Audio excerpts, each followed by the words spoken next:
Hello student, welcome back. Chapter 8 हमारा complete हो गया है। आज हम नए चैप्टर के बारे में बात करेंगे जो बायोलॉजी का चैप्टर है, chapter number 5, the fundamental unit of life. अब ये जो उसका स्टेटमेंट है, उसका मीनिंग क्या होगा वह पहले समझ लेते हैं। तो उसमें से फर्स्ट फंडामेंटल का मीनिंग क्या होगा? तो फंडामेंटल यानी कि उसका मतलब होगा बेस या फिर दूसरा बोलना हो तो प्लेटफॉर्म भी हम बोल सकते हैं। अब बेस या प्लेटफॉर्म कैसे? तो जैसे कि कोई भी चीज़ हमें बनानी हो, डेवलप करनी हो, तो उसके लिए बेस बहुत ही इम्पोर्टेंट होता है। बिना बेस के आप चीज़ों को बना सकते नहीं है या फिर डेवलप कर सकते नहीं है। जैसे कि बिल्डिंग ही हमें खड़ी करनी है तो उसके लिए बेस बहुत ही इम्पोर्टेंट होता है। ऐसे डायरेक्ट ही आप बिल्डिंग बना सकते नहीं है, ठीक है। फिर सेकेंड हम बात करते हैं यूनिट। तो यूनिट क्या है? तो यूनिट एक सिंगल चीज डिनोट करता है।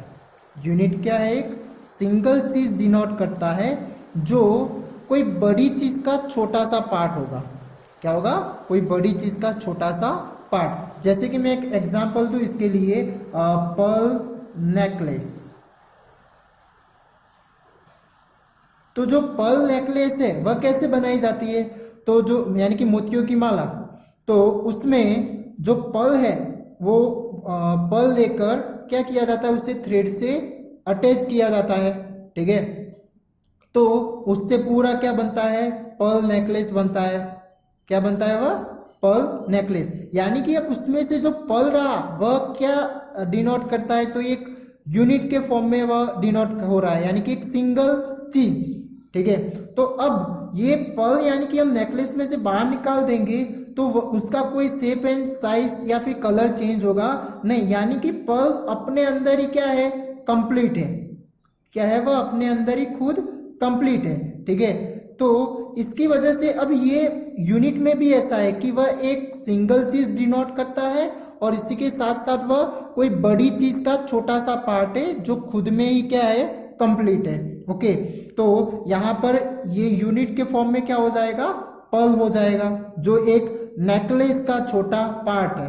ओके, और लाइफ का मतलब क्या होगा?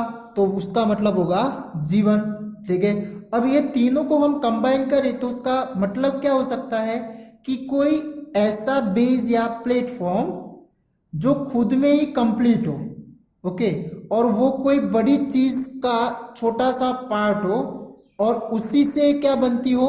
लाइफ बनती हो। तो उसे क्या बोला जाएगा? एक फंडामेंटल यूनिट ऑफ लाइफ।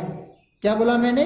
कि कोई ऐसा बेस जो खुद में कंप्लीट हो एंड वो कोई बड़ी चीज का छोटा सा पार्ट हो और उससे क्या बनती हो? एक लाइफ बनती हो या फिर लाइफ उसी से ही बन रही है, तो उसे बोला जाता है the fundamental unit of life. यानी कि अब उसका जो फंडामेंटल यूनिट ऑफ लाइफ है तो उसका जो बेस है, बेस का नाम क्या होगा या फिर उसे क्या बोला जाता है? तो उसे बोला जाएगा सेल। क्या बोला जाएगा? सेल। तो cell is the fundamental unit of life. तो हमारे सराउंडिंग जो भी लिविंग ऑर्गेनिज्म दिख रहे हैं, जैसे कि जैसे प्लांट है, तो प्लांट भी किसका बना हुआ है? तो ये एक सेल से ही बना हुआ है, यानी कि उसके बेस में क्या है? सेल है, ठीक है। तो छोटी सी छोटी चीज से लेकर बड़ी से बड़ी चीज, यानी कि व्हेल है, एलिफेंट है, तो वो भी किसके बने हुए हैं? तो ये सेल्स के बने हुए हैं, ठीक है। अब ये जो सेल्स है, यानी कि सेल्स से लिविंग बॉडी कैसे मेडअप होगी या फिर बनती है, तो वह देखते हैं। बट उसके पहले एक एग्जांपल देखते हैं कि जो घर बनाते हैं, यानी कि घर बनता है वह कैसे बनेगा? तो उसके बेस में हम क्या रखते हैं? ब्रिक रखते हैं, ठीक है। यानी कि जो ब्रिक होती है तो वह ब्रिक, एक ब्रिक के ऊपर दूसरी, दूसरी के ऊपर तीसरी, यानी कि इस तरह ब्रिक की अरेंजमेंट होकर वह क्या बनाएगा? तो वह बनेगा वॉल बनेगा, ठीक है। और जब एक से ज्यादा वॉल्स कंबाइन होते हैं तो वह क्या बनाता है, तो वह बनाएगा रूम, ठीक है। और इसी तरह हमें डिफरेंट डिफरेंट रूम देखने को मिलेंगे, डिफरेंट डिफरेंट रूम बनते हैं। और ये जब डिफरेंट डिफरेंट रूम बन के तैयार होते हैं तो वो क्या बनेगा, एक घर बनाते हैं, हाउस बनाते हैं, ठीक है। अब इसी तरह जो लिविंग बॉडी है उसमें क्या होगा, तो जो ब्रिक की तरह जो रिएक्ट करता है रिप्रेजेंट, तो वो कौन सा होगा, तो वो हो जाएगा सेल, ठीक है। तो एक से ज्यादा सेल जब कंबाइन होते हैं तो वह बनाएंगे टिश्यू।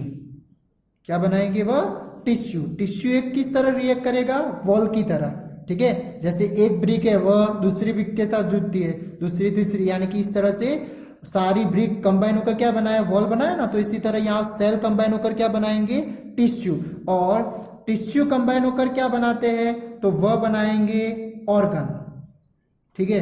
अब आप जैसे कि ह्यूमन बॉडी का एग्जांपल ले ले तो आप देख सकते हैं, यानी कि डिफरेंट डिफरेंट तरह के ऑर्गन हमारे बॉडी में होते हैं। जैसे कि डाइजेस्टिव सिस्टम में जो ऑर्गन है, स्टमक हो गया, स्मॉल इंटेस्टाइन हो गई, लार्ज इंटेस्टाइन हो गया, ठीक है। तो ये सब क्या हो गए, इसके ऑर्गन। इसी तरह लंग्स है, हार्ट है, किडनीज है, तो ये हमारे बॉडी के क्या हो गए, ऑर्गन हो गए, ठीक है। तो ये सारे जो ऑर्गन्स है वह एक्चुअली किसके बने हुए हैं, टिश्यू के। या फिर हम ऐसा भी बोल सकते हैं कि टिश्यू कंबाइन होकर क्या बनाते हैं, ऑर्गन बनाते हैं। और एक से ज्यादा ऑर्गन जब एक स्पेसिफिक फंक्शन के लिए कंबाइन होते हैं तो वह क्या बनाएंगे, ऑर्गन सिस्टम बनाते हैं। क्या बनाते हैं वह, ऑर्गन सिस्टम। अब ऑर्गन सिस्टम की बात करें ह्यूमन बॉडी में तो वह कौन सी, जैसे कि डाइजेस्टिव सिस्टम है, रेस्पिरेटरी सिस्टम है, एक्सक्रेशन है, ठीक है, ब्लड प्योरिफिकेशन की जो सिस्टम है। तो ये सारी सिस्टम जो बनी है वह एक्चुअली कोई ना कोई ऑर्गन, एक स्पेसिफिक ऑर्गन वहां पर परफॉर्म कर रहा है या फिर कंबाइन हुआ है, ठीक है। तो इसी की वजह से वह क्या हो रहा है, एक particular organic system, organ system बनता है। और जब एक से ज्यादा ऑर्गेनिक सिस्टम कंबाइन होती है तो वह क्या बनाती है, एक लिविंग बॉडी बनाएगी। क्या बनाएगी वह, लिविंग बॉडी। तो अब ये लिविंग बॉडी के बेस की बात करें तो उसके फंडामेंटल में क्या होता है, तो वह सेल होता है कि नहीं होता, यानी कि द फंडामेंटल या फिर fundamental unit of living body या फिर लाइफ, तो वह क्या आएगा, सेल आएगा। वह क्या आएगा, सेल आएगा, ठीक है। बिना सेल से कोई भी लिविंग बॉडी बन सकती नहीं है। तो इसकी वजह से हम बोलते हैं कि the fundamental unit of life is called cell, ठीक है। अब इसी के साथ साथ ये सेल्स के थ्रू क्या होता है, उसकी बॉडी बनती है, स्ट्रक्चर होती है। और इन डिफरेंट डिफरेंट ऑर्गन के थ्रू क्या होता है, उसके अंदर कुछ ना कुछ फंक्शन भी परफॉर्म होता है, ठीक है। तो एक्चुअली उस ऑर्गन के थ्रू जो फंक्शन परफॉर्म होते हैं वह किसकी वजह से होगा, उनके अंदर मौजूद सेल के अंदर जो फंक्शन हो रहे हैं उसी की वजह से। तो हम उसी के अकॉर्डिंग इसके दो तरह से डिफाइन कर सकते हैं। फर्स्ट कि द फंडामेंटल, पहले तो क्या हो जाएगा, fundamental unit of life is called cell, ठीक है। और दूसरी बात करनी हो तो क्या हो जाएगा कि the structural and functional unit of life is called cell. यानी कि कोई भी लाइफ का स्ट्रक्चरल यूनिट बोले या फिर उसका फंक्शनल यूनिट बोले तो भी क्या होगा, सेल ही होगा, ठीक है। अब स्ट्रक्चरल क्यों, क्योंकि उसकी जो बॉडी डेवलप होनी है, मेड होनी है, तो उसके लिए क्या जरूरी है, सेल के बिना, इस बेस के बिना वह बनेगा नहीं, ठीक है। अब इन्हीं के थ्रू क्या होता है, फिर बॉडी में, हमारे बॉडी में डिफरेंट डिफरेंट फंक्शन परफॉर्म होते हैं, ठीक है। जैसे कि स्टमक का डाइजेस्ट करना, फूड को डाइजेस्ट करना है, हार्ट का काम क्या हो जाएगा, तो ब्लड पंपिंग करना, ठीक है। तो ये सब क्या हो गए, डिफरेंट डिफरेंट ऑर्गन के डिफरेंट डिफरेंट फंक्शन हमारी बॉडी में परफॉर्म होते हैं। तो वह किसके थ्रू होगे, तो वहां पर जो सेल्स प्रेजेंट है उसके थ्रू वो फंक्शन परफॉर्म होते हैं। यानी कि हमारी बॉडी में डिफरेंट डिफरेंट पार्ट पर जो डिफरेंट डिफरेंट फंक्शन परफॉर्म होते हैं उसके लिए क्या इंपॉर्टेंट है या फिर कौन रीजनेबल है, तो वो आएगा सेल, कि हमारी बॉडी में अगर डिफरेंट डिफरेंट पार्ट पर डिफरेंट डिफरेंट सेल्स उस तरह के फंक्शन परफॉर्म कर रहे हैं। ओके, अब ये जो सेल्स होते हैं वह आपने दो टाइप्स के पढ़े हुए हैं। कौन से, तो एक होगा प्लांट सेल, ठीक है, 8th स्टैंडर्ड में आप पढ़ के आए, और दूसरा होगा एनिमल सेल। अब ये जो प्लांट सेल था वह एक्चुअली किसका, एक एक्टिविटी भी आपने देखी थी कि जो ऑनियन पील होता है, तो ऑनियन पील का एक सेल आपने उसका पूरा एक्टिविटी करके उसके अंदर किस तरह के प्लांट सेल देखने को मिलते हैं उसका भी आप इस स्टैंडर्ड में पढ़ के आए। तो उसकी कुछ स्ट्रक्चरल थी सेल की, हमें कुछ इस तरह के देखने को मिल रही थी,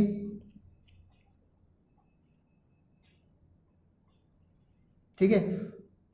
और जो एनिमल सेल था तो उसमें जो चिक सेल, यानी कि जो हमारे चिक के अंदर से वह स्लाइड लेते थे, उसकी जो लिक्विड थी वह लिक्विड के थ्रू हमने लिक्विड के थ्रू जो सेल्स देखने को मिलता था तो वह किस तरह के थे, तो वो कुछ आपने इस तरह के ड्रॉ किए होंगे, यानी कि ये हो जाएगा एनिमल सेल, ठीक है। अब इसी के साथ साथ अब उसके अंदर कौन से पार्ट्स देखने को मिलते हैं, तो वो कौन से थे, तो आपने वहां पर 3 पार्ट देखे थे। जैसे कि एनिमल सेल की बात करें तो जो बीच में सेंटर है उस सेंटर को क्या बोला गया था, तो उसे बोला गया था न्यूक्लियस। क्या बोला गया था, न्यूक्लियस। इसी के साथ साथ उसके सराउंडिंग जो जेली लाइक सब्सटेंस जो प्रेजेंट होता है वह उसे क्या बोला गया था, तो उसे बोलते थे साइटोप्लाज्म, ठीक है। और उसके सराउंडिंग जो मेम्ब्रेन है उस मेम्ब्रेन को क्या बोला गया था, सेल मेम्ब्रेन। क्या बोला गया था उसे, सेल मेम्ब्रेन, ठीक है। तो ये इसके मेजर 3 पार्ट हो जाएंगे। ओके, और थोड़ा बहुत इनकी हमें डिटेल में बात करने की है, वो जब आता है तब हम उसके बारे में बात करेंगे, बट अभी समझ लो कि कौन से पार्ट आते हैं। तो इसी तरह ये प्लांट सेल में क्या होता था, तो ये जो बीच में जो दिख रहा है वो उसे तो क्या बोला जाएगा, उसे भी न्यूक्लियस, ठीक है, जो सेंटर में। एंड उसके सराउंडिंग जो जेली लाइक सब्सटेंस होता है वह क्या दिखाता है, तो वह हो जाएगा साइटोप्लाज्म।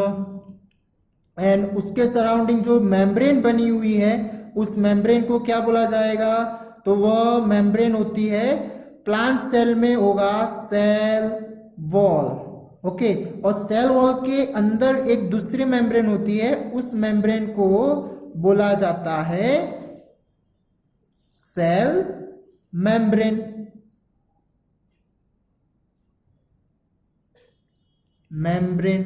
ठीक है, या फिर प्लाज्मा मेम्ब्रेन भी उसे बोला जाता है। तो ये बात थी हर एक सेल, यानी कि सेल तो हमने देखा, बट सेल के अंदर कौन से पार्ट होंगे। ओके, और अब हम देखते हैं कि ये जो सेल्स है वह सेल्स जो कंबाइन होते हैं तब, या फिर जो सेल्स के थ्रू जो लिविंग बॉडी बनती है वो 2 टाइप की बनती है, और वो कौन सी होती है, तो एक होती है यूनिसेल्यूलर ऑर्गेनिज्म, और दूसरा होता है मल्टी सेल्यूलर ऑर्गेनिजम्स, ठीक है। अब यूनिसेल्यूलर ऑर्गेनिज्म का मतलब क्या होगा, तो यूनिसेल्यूलर ऑर्गेनिज्म यानी कि यूनि का मतलब क्या होगा, तो यूनि का मतलब होगा सिंगल। तो जो ऑर्गेनिज्म ओनली सिंगल सेल के ही बने हुए हो तो ऐसे ऑर्गेनिज्म को क्या बोला जाएगा, यूनिसेल्यूलर ऑर्गेनिज्म, यानी कि they are made up of only one cell. और इसके एग्जाम्पल करने हो तो क्या हो सकते हैं, तो अमीबा है, फिर पैरामीशियम,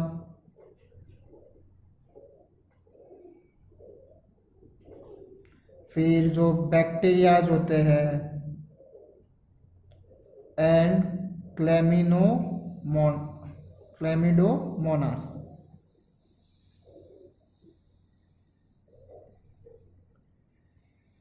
तो ये इसके क्या हो जाएंगे, यूनिसेल्युलर ऑर्गेनिज्म के एग्जाम्पल।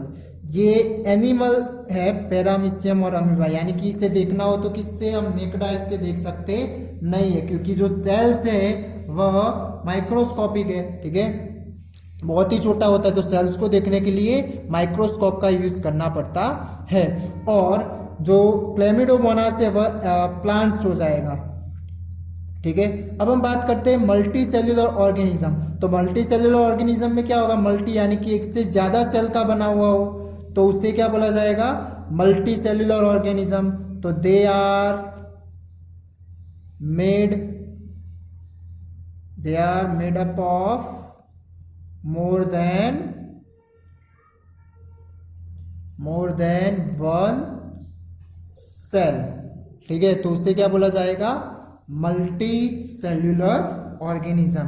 और उसके एग्जाम्पल क्या हो सकते हैं, तो ह्यूमन, फिर प्लांट्स एंड दूसरे जो एनिमल्स होते हैं वह, ठीक है। तो ये एग्जाम्पल हो गए इसके मल्टी सेल्यूलर। अब ये जो सिंगल सेल्यूलर ऑर्गेनिज्म होते हैं वो सारे फंक्शन परफॉर्म करता है, यानी कि जो सारे बेसिक फंक्शन है, जैसे कि न्यूट्रिशन हो गया, फिर एक्सक्रेशन हो गया, रेस्पिरेशन हो गया, तो वो सारे फंक्शन ये यूनिसेल्युलर ऑर्गेनिज्म भी परफॉर्म करता है। यानी कि ये अकेला एक सेल का बना होने की बाद भी क्या करेगा, वह सारे फंक्शन परफॉर्म करता है। और इसी के साथ साथ मल्टी सेल्युलर तो परफॉर्म करते ही है, और उन्हें परफॉर्म करने के लिए स्पेसिफिक ऑर्गन भी उनके अंदर होते हैं, या फिर स्पेसिफिक ऑर्गन सिस्टम प्रेजेंट होती है। अब इसी के साथ साथ जो मल्टी सेल्युलर ऑर्गेनिज्म होते हैं वह भी एक सिंगल सेल में से बनते हैं। क्या बोला है कि multi cellular, every multi cellular organism वो जो बना है वह किस में से बना है, एक सिंगल सेल में से बना है। और वो सिंगल सेल क्या होता है, तो जब वो यानी कि रिप्रोडक्शन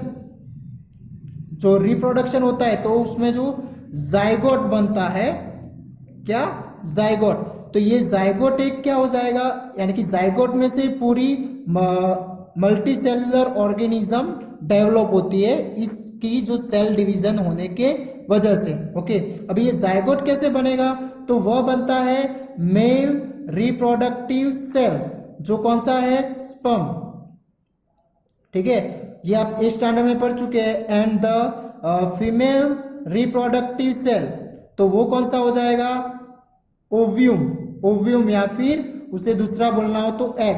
तो जब ये दोनों फ्यूज होते हैं तब बनाते हैं जाइगोट, और जाइगोट फिर डेवलप होकर, यानी कि वह फिर सेल डिवीजन होकर, उसका डिवीजन होकर फिर क्या बनेगा, वहां पर पूरी मल्टी सेल्युलर बॉडी डेवलप होती है, ठीक है। तो ये भी बात याद रखना है कि जो मल्टी सेल्युलर ऑर्गेनिज्म होते हैं वह भी एक सिंगल सेल में से बने हुए हैं, और वह कौन से सेल है, तो वो आएगा जाइगोट। ओके, और जाइगोट कैसे बनता है, तो वह स्पर्म और एग के फ्यूज की वजह से बनेगा, ठीक है। अब हम बात करते हैं कि जो ह्यूमन बीइंग में डिफरेंट टाइप के क्या देखने को मिलता है, सेल्स देखने को मिलेगा, ठीक है। और इन्हीं सेल्स की वजह से क्या होता है कि डिफरेंट पार्ट पर डिफरेंट तरह के फंक्शन परफॉर्म होते हैं। तो वह कौन से होंगे, तो चलो उसके एग्जाम्पल यहाँ पर कौन से है वह लिखते हैं। तो एक तो हो जाएगा जो मसल्स हमारी होती है, तो उसके लिए क्या होगा, मसल सेल हो गए। इसी के साथ साथ ब्लड सेल्स पाए जाते हैं, फिर बॉर्न सेल पाए जाते हैं। फिर ओव्यूम, ओव्यूम क्या है तो फीमेल रिप्रोडक्टिव सेल है। स्पर्म, तो स्पर्म भी एक सेल है यानी कि मेल रिप्रोडक्टिव सेल।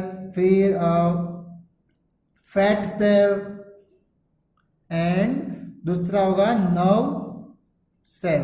ओके, तो जो यानी कि ये हर एक का क्या है एक स्पेसिफिक साइज और शेप होता है, ठीक है। और इन्हीं की वजह से अब ये क्यों ऐसा है, क्योंकि वहां पर वो हर एक क्या करते हैं, ये सारों का कोई एक स्पेसिफिक फंक्शन होता है। तो इनकी वजह से उनका एक स्पेसिफिक फंक्शन होने की वजह से, स्पेसिफिक फंक्शन होने की वजह से उन सेल का शेप एंड साइज एक परफेक्ट देखने को मिलेगा, ठीक है। जैसे कि ये मसल सेल है, तो मसल सेल का कुछ शेप इस तरह का आपको,